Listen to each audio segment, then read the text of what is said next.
conference with Austin SC head coach Josh Wolff. As always, please use your raise hand function. We have about 15 to 20 minutes and we'll get to as many questions as possible. We do ask that you please limit your questions to 2 at a time. Give us a few minutes, a few seconds as Cam is working on granting everyone permission to record, and then we'll get started.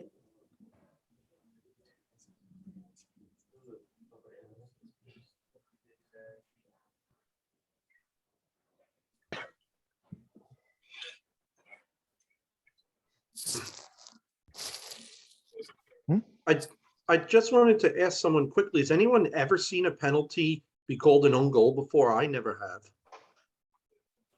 I'm gonna have to look that up. Is it coming through here? All right, everyone should have permission to record. It's coming through here, not through here. Hey guys, we do ask that you do mute yourself if you're not asking a question. Thank you. All right, first question. I got him, Laura. I got him. Thanks. Josh, I wanted to ask you about Danny Pereira. It looked like you had him alone in that number 6 role, and he played pretty well. Is that kind of where you see him? And is he, do you feel like he's sort of, where are you in terms of you thinking of him as the future of that spot for this club? Well, I think he's a good young center mid to start with. We obviously selected him first in the draft because we saw potential and quality, and some of that quality is partly there, and some of it's our need and our ability to develop that. And again, he's going to take his lumps. Every first year team does, every first year player does, and his ability to be resilient and rebound has been pretty good. And yeah, we play him as a 6 and build up sometimes alone, but I like that his mobility and his ability to turn at times and then accelerate, break lines by dribbling or passing is really good. And when he's in there with Alex, and the times we played with 2 center mids and they can pivot, just depending on what the opponent is and certainly what the opponent's, what their ideas are of defending with that first line. So, but I certainly see him being a flexible player. If we play with 1, he can certainly do it. When we play with 2, absolutely. I think that's probably his best because he does a real good job moving and pivoting. And if he's marked, he moves away. If he's got time, he sits tight. He backpedals into gaps, which has been a part of his growth. And then his ability to have final balls. I think he does have more quality in the final third that we need to keep on boarding. Because I think if you remember when we played, I forget who it was, maybe it was San Jose, just up in the final third, the combining the calm to see passes that maybe you don't typically expect from young guys. He's got that. But we got to continue to work with him and develop him. But I do see him more in, a 6, double 6, however we want to look at it. But very responsible for the most part. And he's had his lumps. There's no doubt about it. We all have. But that's part of it. He's going to grow from it. And today I thought it was a solid performance. He gave some balls away, got some ball. He gets balls in traffic. It's going to be tough. But again, I think he's going to grow, and it's a big offseason for him to get physically a little bit stronger. Obviously, the game asks a lot in that part of the field in this league right now. It's paramount. You have the competitiveness and the ball winning. So he's got to up that side of it for sure. But he's a good player that has good potential. Yeah, and talking to some of the fans, particularly some of the leaders of the supporters groups, I think there's an expectation that you guys treat, you get this win, obviously sets you up for next week to play for supporter-driven trophy in Copa Tejas. Yeah. Are you prepared to treat that like a final, like I think some of those supporters kind of expect from you? Yeah, again, I don't look at any of these games as I don't know if people are thinking they're throwaway games because at the end of the year, these games are for us to go out and win. Plain and simple. We owe it to the fans, we owe it to the supporters, and these players owe it to themselves. I mean, they put up so many good performances this year. We've lost a number of games by a goal. So we're a competitive group, and to win anytime you're playing for a trophy, it's a great opportunity. And Copa de Tejas has been talked about. Now we're in a position to go win, and we certainly should have plenty of reminders as to what it's going to look like in Dallas. And they're a good team, and enjoy tonight, but be fully committed, fully focused on how we can go there and win. And that's going to be our objective to again, for our players to keep building momentum and good performances, but for our fans and, to bring a trophy here and certainly our first season. Thank you, Coach. Next up, Eric Goodman. Go for it, Eric. Thanks, Laura. Josh, there was an obvious energy about the group tonight, and on so many occasions, especially on the defensive end, it looked like that extra effort was made. So what do you credit that to? I think it's just the group's responsibility. I think at home we've talked about being a disciplined, organized team, really working hard on both sides of the ball and being difficult to break down. And And again, their expected goals tonight wasn't much. They obviously got one on an own goal. But against Minnesota, it also wasn't very much. And, they were able to sneak a goal there. So our performances at home the last 3 or 4 have been really solid. Again, I think 3 or 4 goals is what was there for us. And those things that, again, I'll continue to push. I don't know where we are, expected goals 7th in the league, and we're way down in certain capturing, realizing what those goals are. But since August, we've been one of the best teams. So we're generating chances. I'd love for us to score more goals. That directly translates to better results and certainly more confidence. But the defending today was excellent. It was a collective willingness and a collective determination is what I talked about with these guys. And it was on display. Cecilio from the get-go was backtracking and pressing, and our forwards did a great job. And our back line absolutely killed it. They had busted their butt.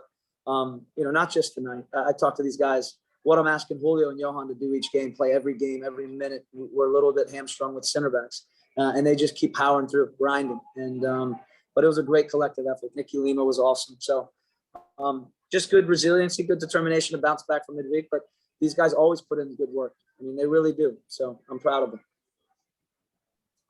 Thank you. Next up, Colby Gordon with the Statesman. Go for it, Colby. Hey, Josh, just a thought on Cecilio's performance today. I thought he was excellent. Yeah, I agree with that. I think we wanted him, for him and Diego, we wanted to see a little bit what Cecilio looked like on the right side. And of course, as he comes to the left side, he gives a couple little shimmies and draws a penalty. But again, I thought he played okay in San Jose. And the defensive side for me was something that I made a note of, and just also his power and engaging what that game was going to look like. So that was part of what we brought him out for. And we talked about it. And today, I think he responded again. His response with the ball, without the ball, and just his willingness to grind, compete, and continue to push this team in a good way. And that's what's expected of him. He's a charismatic guy, and obviously these guys respect him, but they'll love you and die for you if you show up, put in the work every day. And that's what we'll continue to push with him. He was solid. He was solid. Thank you. Next up, Phil West. Josh, congrats on the win. I wanted to ask you first of all about the penalty kick and just get your reaction to that, because I remember maybe the SKC Portland playoff game a while back, seeing it go double post like that, but just kind of wondering what you thought, and if you knew it was going to be your day when you saw that go in. Yeah, I was watching it on the screen. It was a nerve-wracking split second, but happy to see it go in. Obviously, CC, we put it up with these guys beforehand who's responsible for it, and then if that person's not ready to take it, then we have the next guy in line. So he takes that responsibility well, and he finished it well. Obviously, one post, no post, I'd take that, but the double post, as you mentioned, the one in Portland, Kansas City, is a reminder. But glad it went in, and obviously I think it was much deserved. And I'd like to see us, finish off the game in a way that now makes it a little more secure. But CC had a good job. Sebastian was great. Alex, it was a very strong collective performance from the guys. Yeah, I just wanted you to elaborate a little bit more about Drew, seeing what you saw, and just kind of thinking about like what he might be able to do over a full.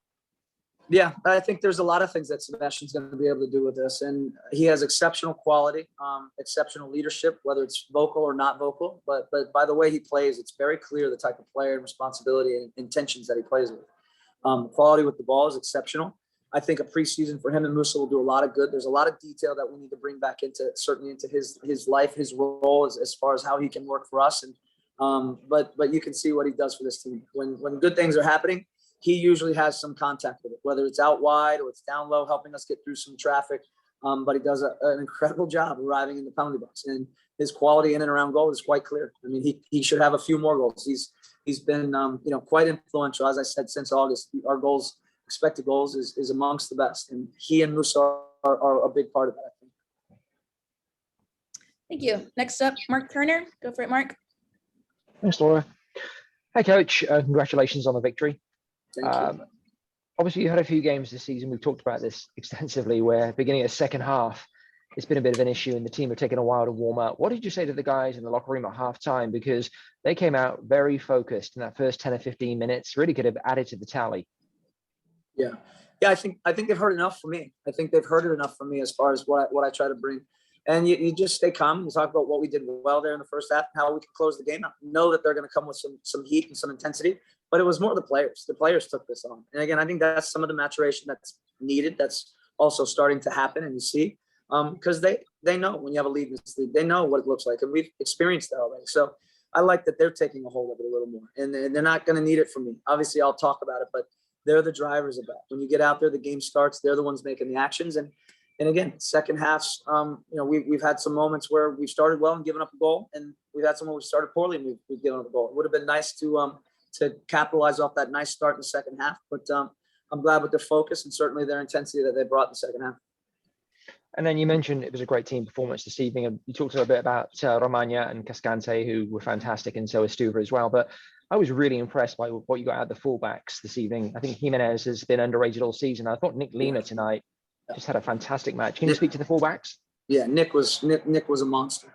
He was over 1,600 meters high speed running in San Jose. He was hands down covering the most ground in that game, high speed running. And there's some big performances on San Jose. So I was worried about him today, but he was a machine, tracking back, competing, dueling, certainly stretching out along the line, getting into the channel early to defend and compete and duel. And, Fafa's a heck of a player. So he had his hands full from the get-go. And I thought he did great. Hector is a very wise, experienced player, and he uses those intangibles to help himself when he's in these matches. He can duel well because he's positioned well and he anticipates. And then he brings remarkable calmness and real good decision making. And those are things that you hope are reflected in the way he performs, but also give other players confidence and help their understanding of what's going to be asked of them in that position as well. But him, Z, obviously Z got the rest tonight, but I thought Hector and Nick, as you mentioned, the whole back line and Brad were monsters, and they deserve a lot of accolades. They performed extremely well. Thank you. Next up, sorry, John Lupa with Babel. Thanks, Laura. Josh, congratulations on the victory. I wanted to ask you, Phil talked about Sebastian and when he has a full season of how you think he can do, but just talk about the link-up play he had with Alex. Obviously, Sebastian got a goal. Alex could have gotten a goal. The interplay they had, the way they were able to connect. Just talk about what you saw from the two of them tonight. Yeah, and it's glad you pointed out. I mean, that's a big reason why we put Alex up there. And you see a real calm backyard soccer aspect. Obviously, we have principles we want to play by, and we have these understanding of the positional game. But when you see these guys connecting and combining as Sebastian, Alex, Diego, Hector, and they bring others into the play, and it becomes very difficult to deal with, but very exciting, very attractive, and ultimately you want to score goals and create goals, and they were able to do that as well. But putting Alex up there next to Sebastian and getting Diego close to Sebastian was part of the objective today, and to see what that looked like, and obviously have CC on that weak side where he could get isolated and arrive in the box, which he does extremely well. But Sebastian, it's quite clear. I think his quality and the life and confidence that he brings to the field and to our team and to the players on the field is incredible. Again, he's a unique individual. He really is, and I think a proper preseason and proper time to again help develop and even allow him to share ideas as to how we can better use him and utilize his qualities, but what he thinks we can do with this team, because he has a lot of calm and quality that is quite clear in each and every one of these games. And he's a responsible player. That more than anything, I see that a real responsible professional that is real clear by performance and by the way that he plays. And there's plenty of our young players and our experienced players that should take note of that. Also, you've won 3 out of 4 now at home. Do you think that this is the way you've been consistently playing at home? Like you said, the games you have lost at home, you've only lost by a goal. Do you think that, I know you still have another home game left, Kansas City coming up, but do you think that this is the template for how you want to play at home over a full season going into next year? Yeah, I think what the performances we've had over the last 6-7 weeks is more indicative of what we can be, who we can be. Who do we want to be? How do we want to be looked at around the league? We obviously want to be an attractive, entertaining, winning team, but we also want to be difficult to play. We want to be, diligent, but also flexible in how we play, whether it's at home or on the road. So the performances at home have been good and of late, and we had some very good ones earlier on in the year, and we just weren't able to capture goals and realize that side of it. And again, we've mentioned as we've added, real significant players in the summer, that's helped that side of the game. But we need to continue to get better, and we will obviously have to address some situations, some positional needs in the off season. But we have a good group. There's a lot to work with, and there's a lot to be proud of. And We got a big game against Dallas next week on the road, and our guys will be fully focused. They'll enjoy this. And as you said, we have one more game at home, and we've had 2 great matches against, for me, one of the clearly one of the best teams in the league with Kansas City. So we won't get too far ahead of ourselves and look at that one, but great opportunities still lie ahead, and it's opportunities for our team to play and continue to grow. Thank you. Looks like we have time for 2 more questions. Zach Smith, take the next one, then Archibald, go ahead and take that last question. Thank you. You've talked a lot about the defense, rightly so, after a game like that. How have you seen kind of that center back pairing of Julio and Johan grow in the time that they've been kind of forced to play a lot of minutes with no backup? Have you seen them get better together, communicate more, that kind of stuff? Yeah, I think so. I think that's obviously we'll take a lot of heat for the amount of goals we've given up, but that's not the back line. That's the group. We score goals as a group. We give up goals as a group. But I think Johan and Julio, again, their ability now to have to take that responsibility, and we've minimized some of our playing out from goal kicks, but we still need to be able to play through pressure. So whenever we play back, those guys know what their role is. They're willing to play. And again, then there's the aspect of defending, which again, I think today was extremely good. Julio is a cerebral positional player. Johan is certainly instinctive and certainly young and youthful and powerful. And that's the balance that you really like to have on a back line. But obviously they're both still onboarding, or they've been in our system now for a while. So they've taken on a lot of information. And I think you've seen some of that growth, but it's always going to be challenging. Again, they're playing every minute of every game right now, and they're getting no break. And, that's no fault of theirs, but they show up, they work, they have to deal with obviously the bumps and the lumps that maybe each one has in a game. But they got to push through and persevere. And again, this experience is going to make and is already visibly making them both better. And those are the things that we got to continue to focus on. But their teammates absolutely love them and adore them. There's loads of respect for them, and from the staff as well. So we keep pushing. We got 4 more games, and we'll do our best to minimize the goals we give up, but that's going to be collective. Thank you. Archibald, go ahead and take that last question. All right. Thanks so much, Laura. Thanks, Josh. Kind of piggybacking on what some of the other guys are asking about and in regards to your defense, specifically the defensive transition. Can you kind of live with that last goal? I know you would have loved to have had the clean sheet and everything, and that last own goal made for a nervy finish, but just the commitment from the guys in getting back in defensive transition today. What were your thoughts on that? I'm sure you had to have been happy with that, to see that commitment from the collective in your defensive transition today. Yeah, it's a great question, a great point. And again, on that play and many of the plays, our guys were fighting and competing. And again, I'll look back to San Jose. I mean, these guys were doing a similar act against San Jose. It's tough. It's not easy, but they do everything they can to, again, we want to be able to break up plays early, but as we are unable to do that, or pressure or lines are broken, this collective need, this desire, this willingness to get down and get below the ball and make a challenge, that's part of the deal. And it's unfortunate that I think we blocked the ball and it goes off the wheel and it goes in, but the effort was awesome. The effort was incredible. And as I said, the want and the willingness of all of our players tonight to work on both sides of the ball was clear, as it's been there for most of the year. We've had a few performances where it maybe didn't meet up, but they're a great group. They work tirelessly, and as you said, they were fighting hard to get down for that one, and unfortunate to see that go in. Would have loved the shutout after the performance that back line and this entire group had tonight. Thank you, Josh. That was all the time we had today with head coach Josh Wolff. Please stay on the line, and we'll be joined with midfield